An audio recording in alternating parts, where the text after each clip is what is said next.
So the challenge I was facing was I have Graves' disease, which is a autoimmune disease, and it affects my thyroid, which affects my hormones, which just affects a lot of different things.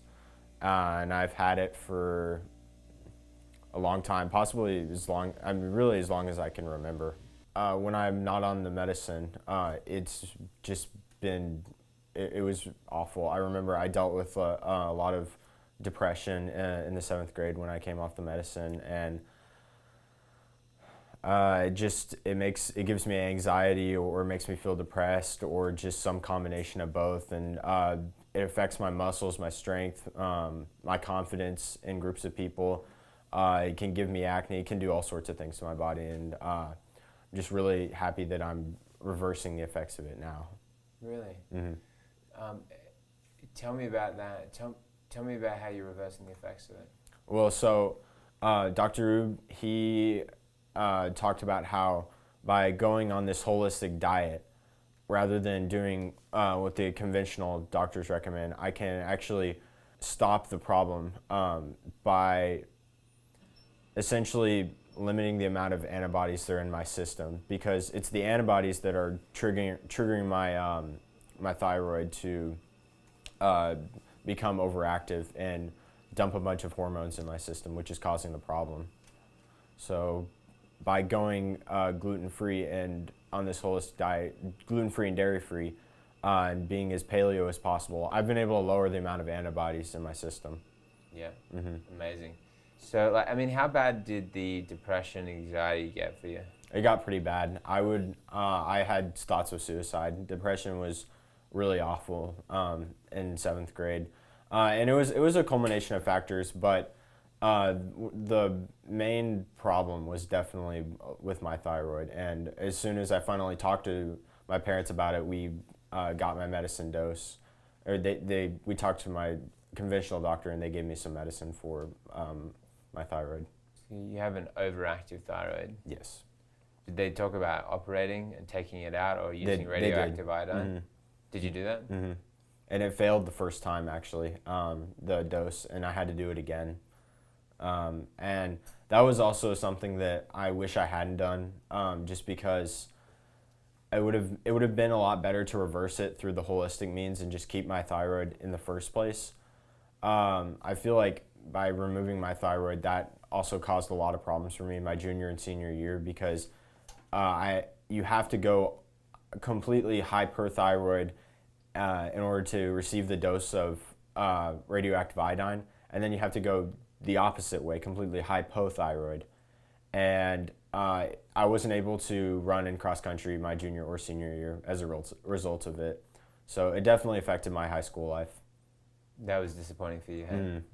Really? Yeah. Why was that disappointing for you? Because I was performing really well my sophomore year, and I was sure I was going to make varsity, but I wasn't able to compete almost the entirety of my junior year season. And then coming in senior year, I couldn't compete for, I think, the first 2 meets, and then after that I really got into it, but I was still not what I used to be. I finally broke my record from sophomore year, but again, just not what I used to be. Not what I thought I would have been. Still weighs on you a bit heavy, doesn't it? Mm-hmm. Yeah. Yeah, I feel bad for the situation you're in. Obviously, you're so young, and then when you got presented with taking out the thyroid, it was radioactive iodine. They did it twice, Mm-hmm. which is also the worst way to take it out, which you know. But for you to find out the knowledge that I mean, it sounds like you said that you think that you could have saved your thyroid. It didn't have to be killed. I mean, do you believe that? And how did you find that out? I truly believe that. Dr. Rube said that he said that he could have probably reversed the effects, because if there are no antibodies, there's no problems with the thyroid. So by going on this holistic diet, I would no longer have had antibodies in my system, and my thyroid wouldn't overreact like it did. So he thinks that he could have saved my thyroid. But I'm still trying to lower my antibodies, because they can cause problems in the future that are unrelated to my thyroid. And because you'd be willing to do the hard yards, right? You'd be willing to change your diet, work on it, get your thyroid to start producing less antibodies. Or producing less hormones. Yeah. You understand the terminology better than me, even though you mentioned about your Graves' disease affecting your high school life. Like, you mentioned suicidal thoughts. When did they start, those suicidal thoughts? Well, the suicidal thoughts were around the 7th grade because that's when I dealt with the worst depression I had. They pretty much went away. I really, after talking with my parents over it, and we made sure that to keep my thyroid regulated. But I definitely dealt with a lot of social anxiety throughout high school, which I would say at least some of it was a result of my thyroid. And I noticed that at times where my thyroid was just not in the right, what's the word, but it's not producing the right amount of hormones, like especially during the times where I had to get it removed. Those were pretty miserable times for me.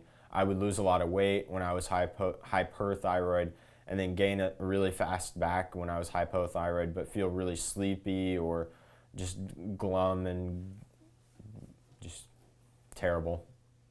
Wow, that's interesting. And again, I want to come back to the suicidal thoughts because there's a lot of kids going through suicidal thoughts, and there's obviously not all because of Graves' or thyroid, but I think the big question a lot of people aren't asking is this happening to my child because of health reasons, and then if they think, well, the child has depression, it must be a problem inside their brain. They must have a chemical imbalance. What do you think about that philosophy?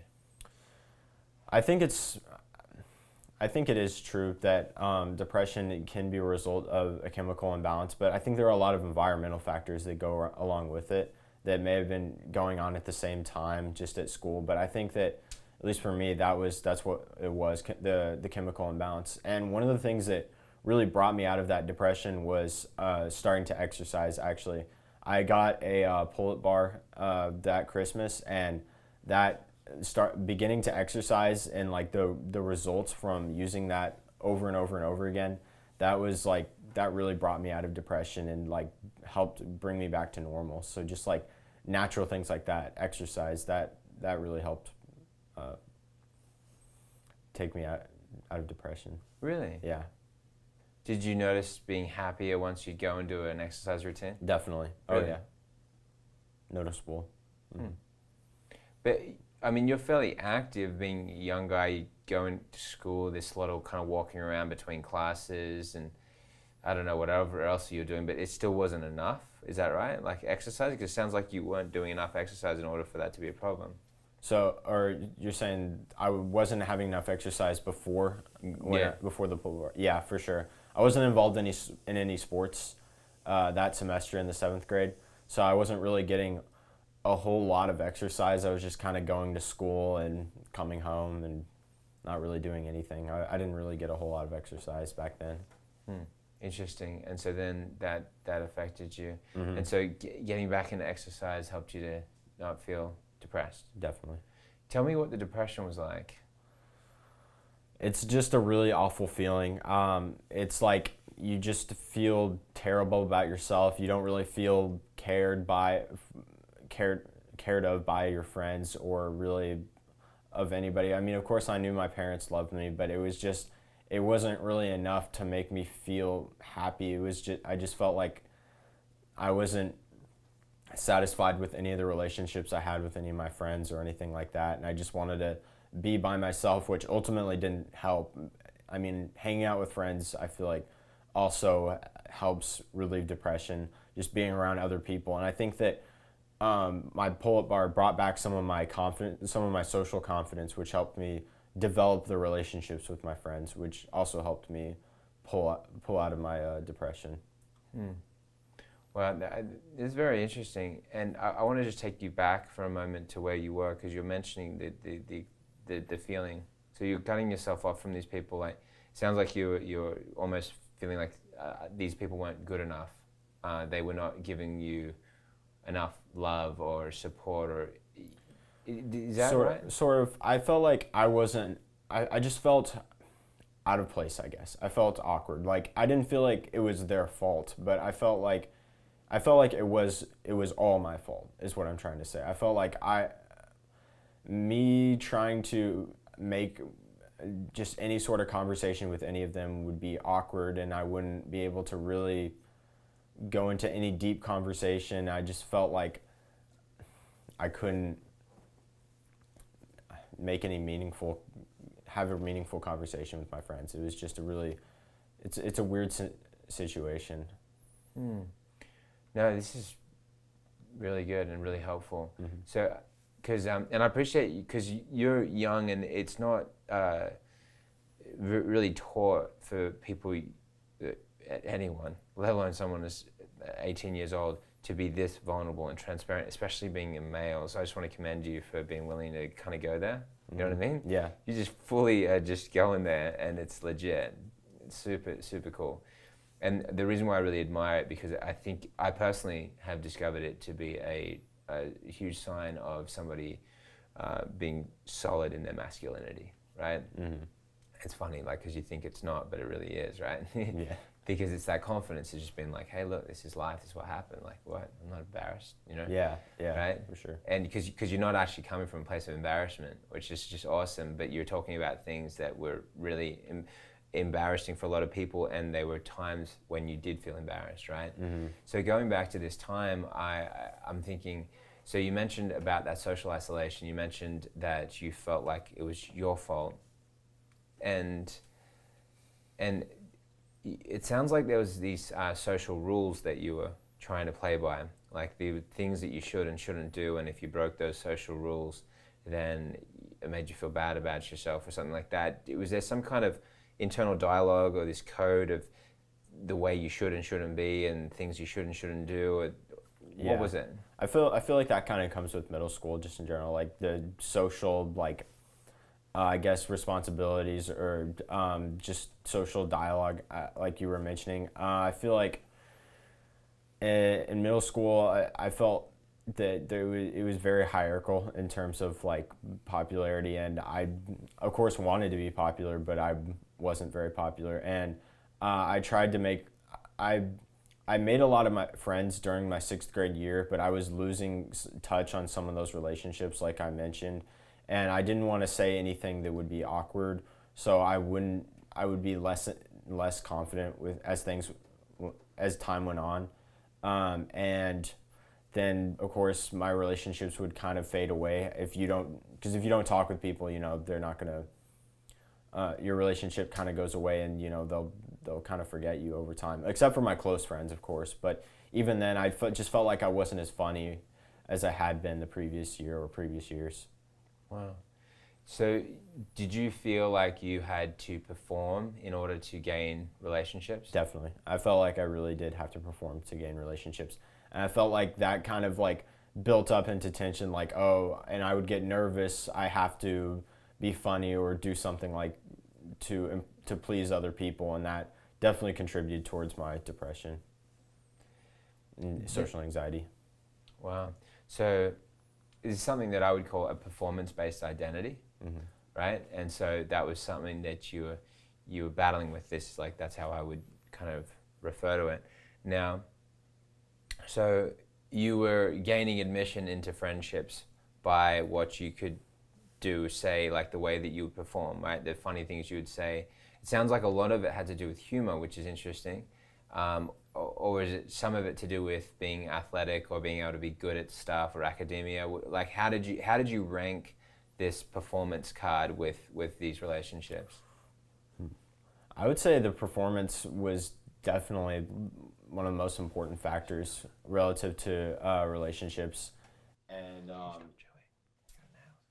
I'd say that you mentioned being athletic. I think that was a major part of it, because I was cut from the football team in 7th grade, and that obviously contributed towards my depression. But a lot of the people that had previously been my friends kind of stopped talking to me after that, because they had made the football team. So I think that athletic performance, humor, just all around kind of contributes towards that. Towards being able to make relationships. That is so full on, man. I just hate the way that is. Me too.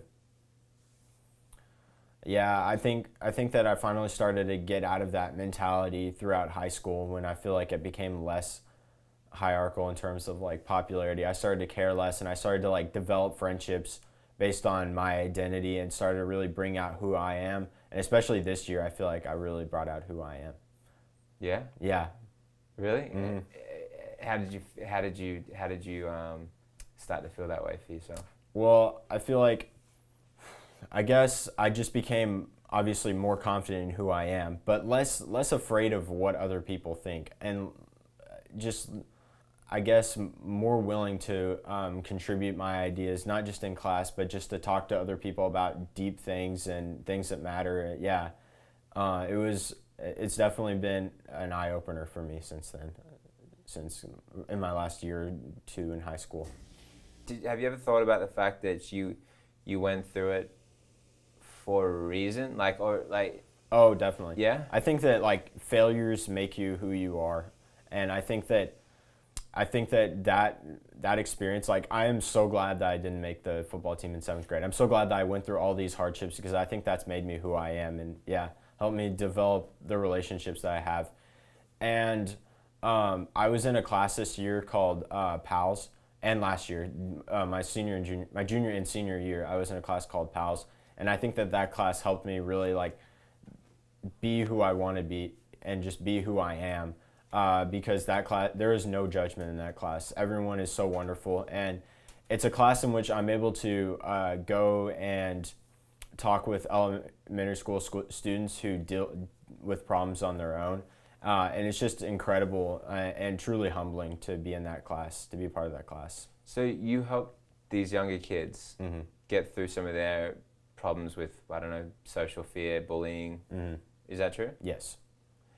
And then what did that do for you? Because it sounds like you would try to help them when you were still kind of in your own problem. Is that true, or did you? I at that time I dealt with the recent radiation, but I think that that class really helped me develop into who I wanted to be. So I guess I was kind of learning myself. I think you're right. Yeah, I was kind of learning about who I am and just becoming more confident in who I want to be. That's amazing. And so then when you were seeing like these other kids, I mean, did you see some things that were upsetting to you where you thought, oh, this poor kid, like, look at what they're going through? Did you Definitely. see things that touched you or upset you? Yeah, definitely. I saw one of my kids especially was really just he was very socially awkward, and I feel like everyone in his class was just so mean to him, and he had a really tough time making friends, and he became really attached to me, and that was just so fulfilling. And I of course I felt really sorry for him, and I felt like my problems were nothing compared to his, so it was just really humbling to see that, and I'm glad I was able to be his friend.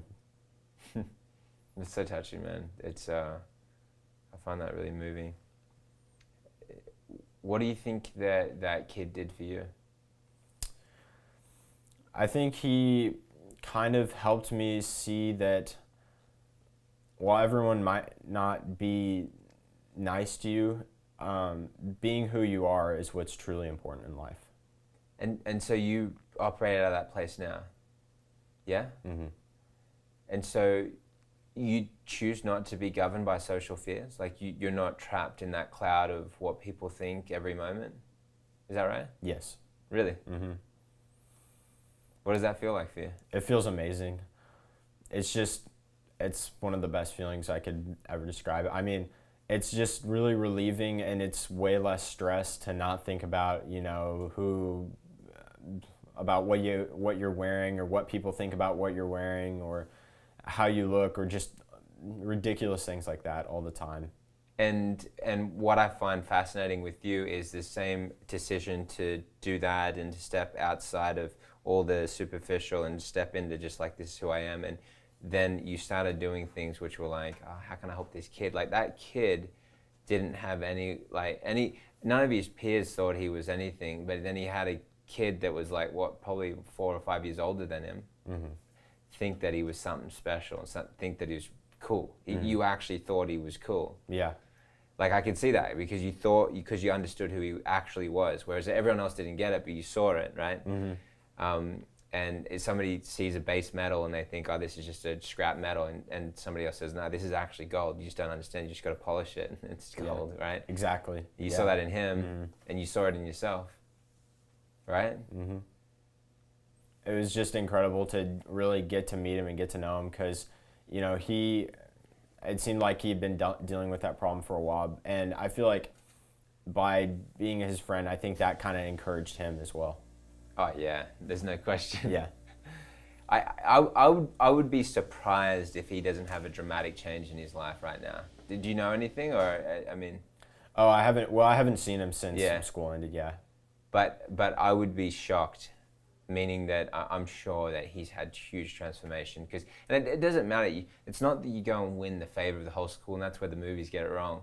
Because sometimes in order to gain the favor of the whole school, you got to compromise on who you are. Yeah, exactly. You got to and say like somebody that has like certain values, and they've got to go and they've got to go and make fun of somebody that doesn't deserve that, right? They've got to go and do something rebellious, or then they've got to attempt something that just is not them. Yeah. Yeah.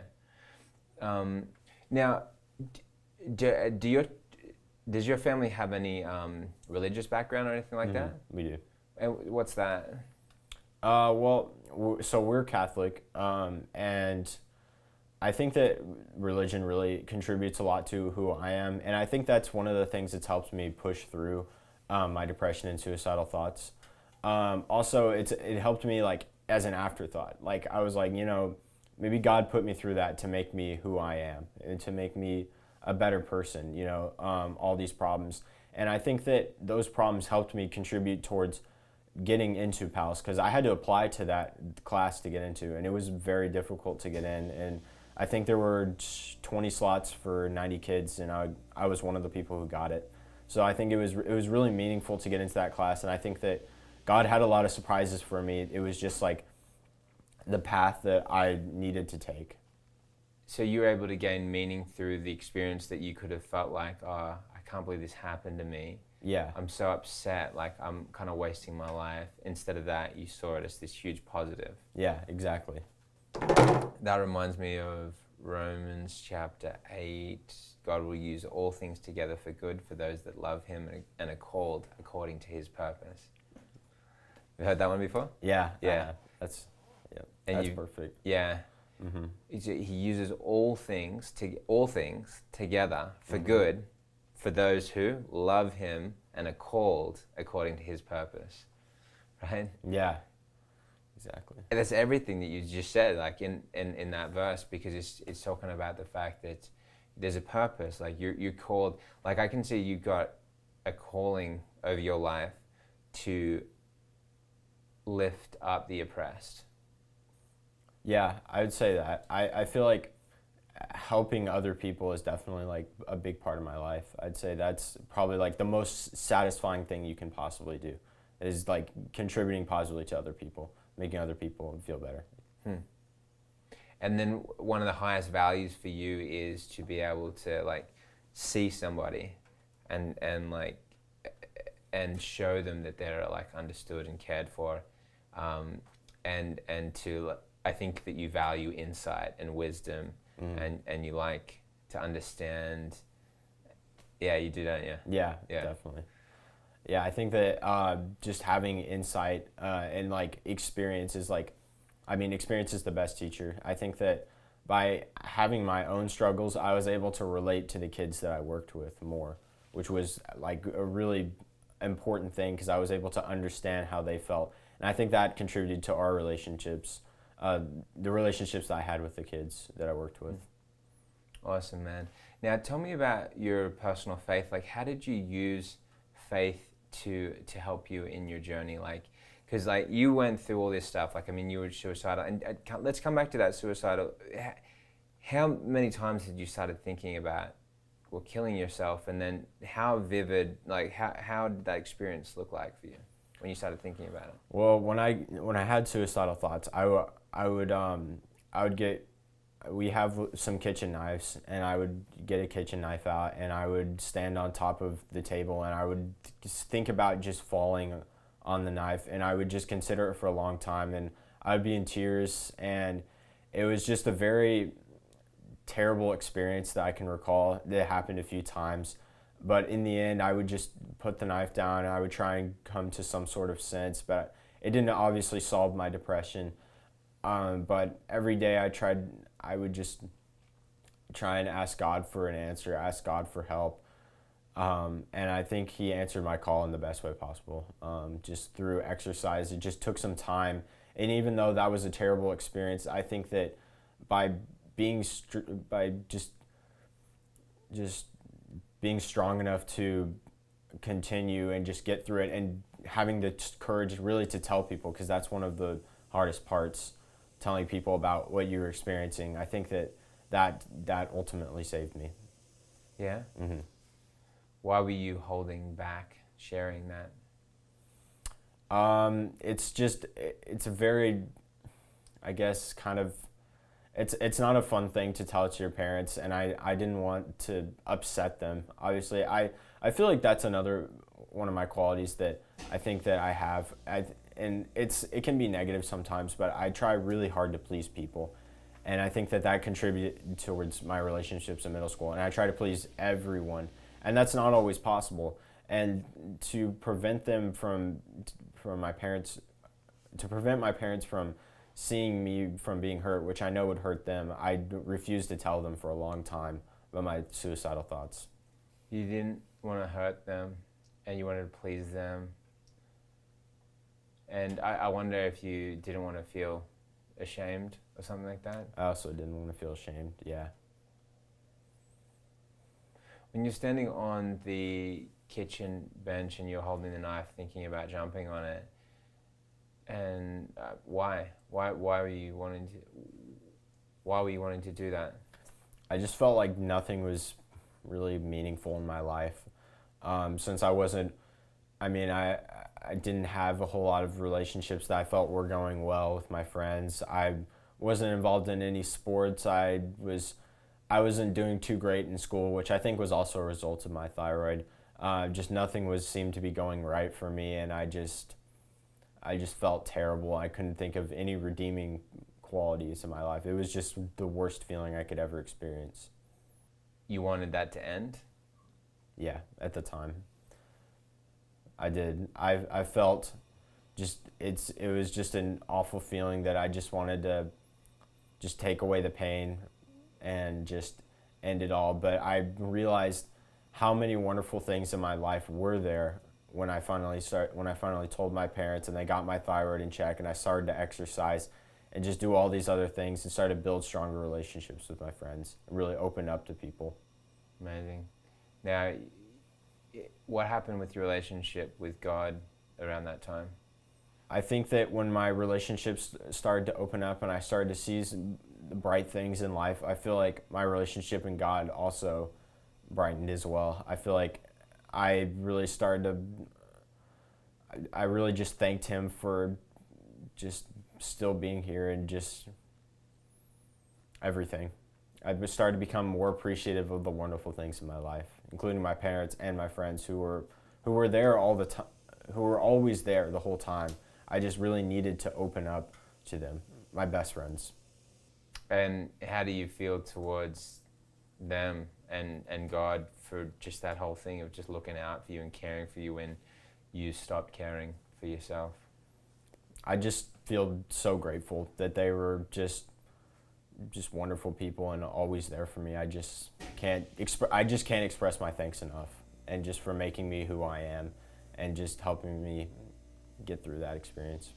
And I mean, did you start reading like things in the Bible or anything like that, or was it prayer? Like, what kind of ways did you find yourself connecting with God? Because obviously, which is quite amazing and somewhat unique for somebody your age again, that would visibly and tangibly see God in their relatives and their friends, which is really great, because God actually does allow us to be His hands and feet, and so He's wanting to make Himself known to us, but it's through each other, right? And so you started to see that, which, and the Bible also says spiritual things are spiritually discerned, so it can only be known if God reveals it to you, which means that he's the one that's coming after you, just like the prodigal son. Like the prodigal runs away, and the father actually goes out looking for the son. And you can see when he saw his son a great way off and is far away from the house, right? And he runs to his son, bam, and they embrace. Like, but again, another symbol of God coming after us. Yeah. Rather than us having to chase God. God was coming after you, right? But what ways did you connect with God? Mostly through prayer, I would say. I pray every night, and I would just get deeper and deeper into my prayers, and I would just ask God for help and strength for the next day, and just that I could somehow get back to, I wanted to like go back, relive the past, I guess, if that kind of makes sense. I would like ask for God, I'd be like, God, help me relive like the days of 6th grade where I had all these friends and, yada, yada, yada. But I think that he helped build for me a more promising future that was better than what was before. Yeah? Mm-hmm. So you don't want to go back to 6th grade when you had all the friends there? No. Sounds like you don't actually want superficial friends either. No. I actually can't stand when people are just superficial, fake. I would rather have one real friend than 100 fake friends. Really? Mm-hmm. Man, you have such a fresh perspective on that whole thing, and I think it's because how close you came to death, and you realize that whole thing was a part of a system that nearly took your life. Mm. Yeah, I would say that definitely completely changed my life, because I realized like how special life is. And I also have a lot more empathy for people going through depression and just things like that. And because I understand how they feel and just like the awful feeling of depression. And I think that I really just hate to see people that are constantly like, where everyone is rude to them. I hate seeing that. I always want to go out and reach out to that person and try and be their friend, because I know how that feels. Did you get diagnosed with bipolar or schizophrenia or anything like that? Mm-hmm. Do you think that's possible, given because technically, from a psychiatric term, you would get diagnosed with suicidal tendencies, mm-hmm. right? Yeah. But you didn't actually get that diagnosed because you didn't go looking for one, right? Right. Is that? And then do you think that you would have got put up as being bipolar? I think that could have definitely been a possibility. Obviously, my emotions changed pretty rapidly. I could go from a real high to real low real quick. It's worse when I have anxiety and I'm like off the medicine and my thyroid's way out of whack. It's just like I can't even I feel like I'm not even myself sometimes. It's just like so much anxiety, and then coupled with just like fear and just all sorts of terrible things. I'm curious how you'd answer this. If I was to give you a pie and just tell you to divide it up into the sections that represent where the problem was coming from, and one of them was thyroid, another one was lack of exercise, another one was social problems, and then maybe relationship with God, or perhaps that one probably blankets a lot of things. But where would you divide things up in terms of where you would see it happening, where those sections fall? That's tough. I'd say since I was young, I don't know, I'd say probably thyroid would be about maybe 35, 40%. Let's go with 35%. So mm-hmm. a little bit more than a third, because I know that definitely contributed towards in the 7th grade. But that couldn't have been the only thing, because, I dealt with that again my sophomore year and didn't have suicidal thoughts like I did in 7th grade. I'd say social relationships, and then God would encompass kind of the rest of it. That was kind of that's the 65%. And I would actually include those together. That was just such a major issue. And lack of exercise, okay, wait. So I'd say relationships and relationships with God, 50%, and then the remaining 15% would be exercise. Because I'd say that's a boost, but I don't think that can do everything. But I think it kind of, those things kind of build on each other, almost like, it's kind of like a runaway effect, I guess.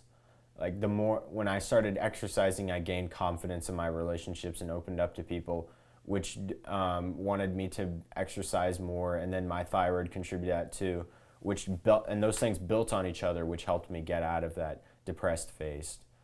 Whereas they built on each other to make it worse when I had no exercise, and got more and more afraid of speaking out to people, and just having conversations. Interesting. There's a Harvard study. I'll get most of the facts right here. It was a 75-year study, and it was trying to quantify happiness, and they had looked at all different types of things that make people happy, and one of them was like, well, trying to look at really successful people that have these big companies, these tech startups, and surely they'd be more happy if they made all these millions of dollars and all these different types of things, and so what was it that was quantifying people that would make them the happiest? And it was interesting that the result that came back, it wasn't like, it almost had very little bearing as to whether that person would be more happy or not, whether they had like all these tremendous career successes. There's obviously a median there where people needed to have enough in order to, and a similar thing with IQ. Like IQ, you got to have enough to be able to function in society, but you don't need like an enormous IQ to be happy, right? Same they were finding when it came to happiness, when it came to quantifying success. Where the happiest people came from was those that were able to be vulnerable and authentic, transparent in their relationships, and be able to exchange in that. That was where the people were the happiest. Amazing, right? Yeah. Brain scans, all these different things, blood tests. They were trying to look at like, are these people healthy? Like, because they were measuring the connection between health and happiness and all these types of things. Your health turned around, so you can see connection, I'm sure, between health and happiness.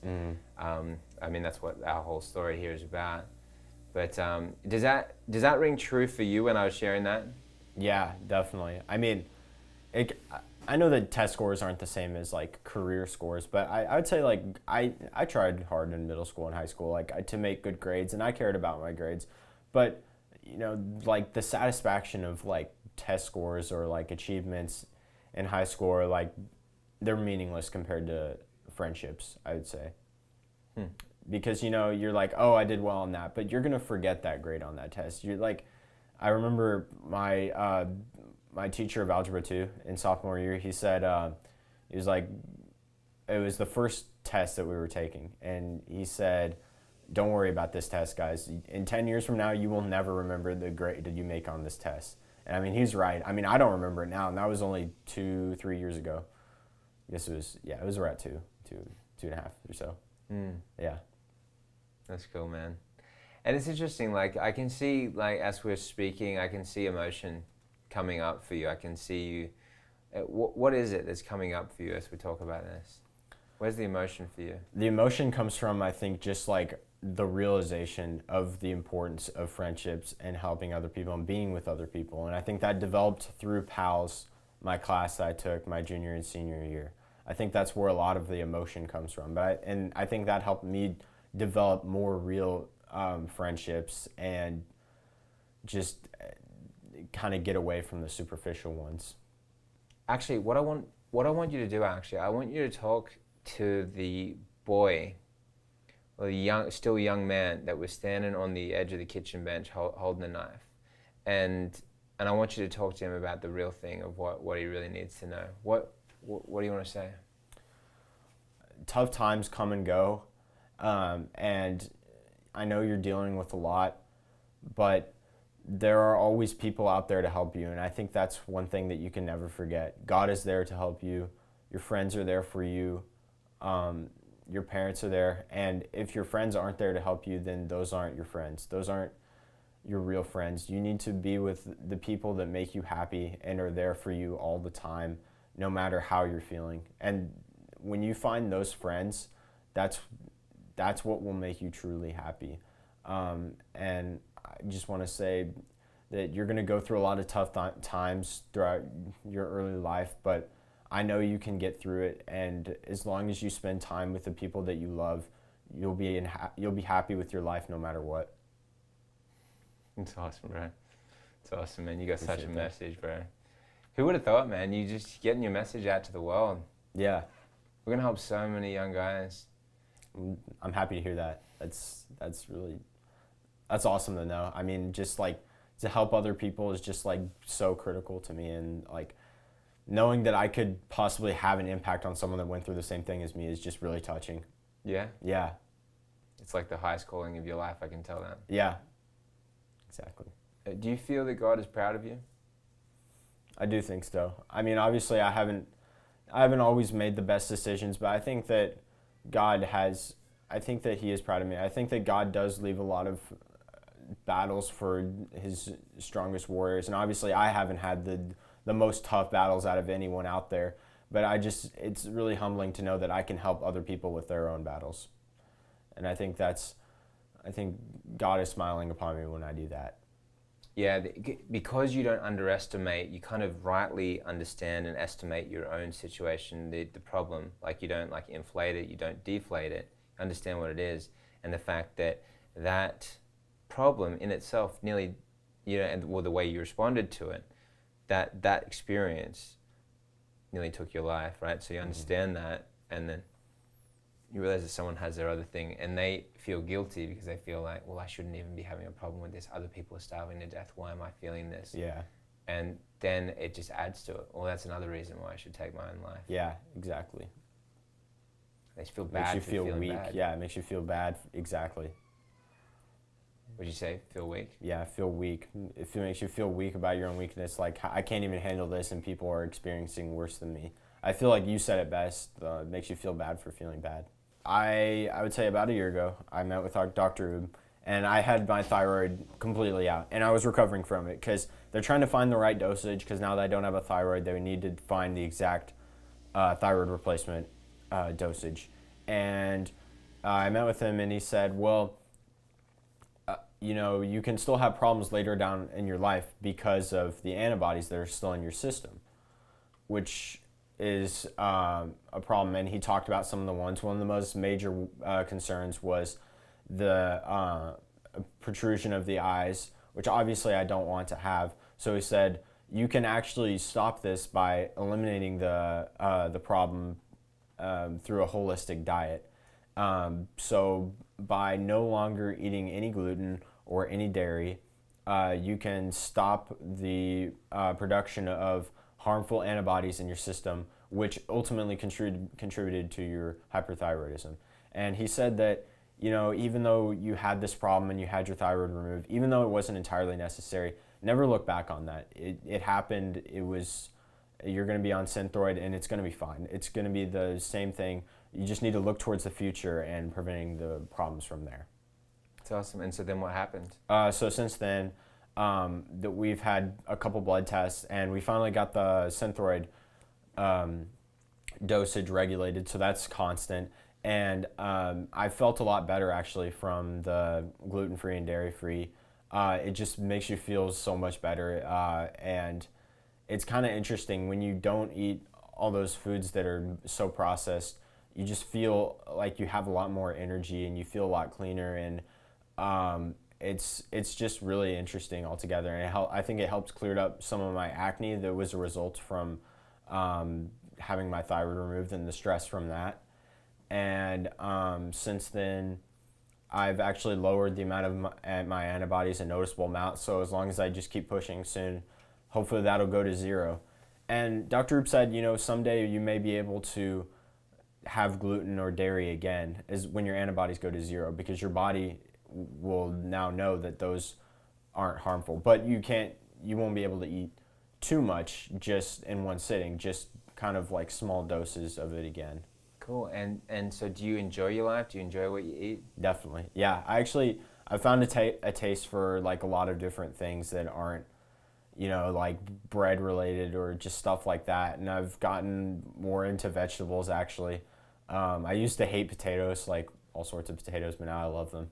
So if I was to get you to compare whether you liked your diet before or now better, which one would you choose? I would say now, because even though I can't say that I don't miss ice cream and some of the sweets, But every now and then I can take a gluten-free pill and splurge. But I think that overall, I feel a lot healthier and a lot better about my life with the holistic health. And I think that it's just been great since I've started.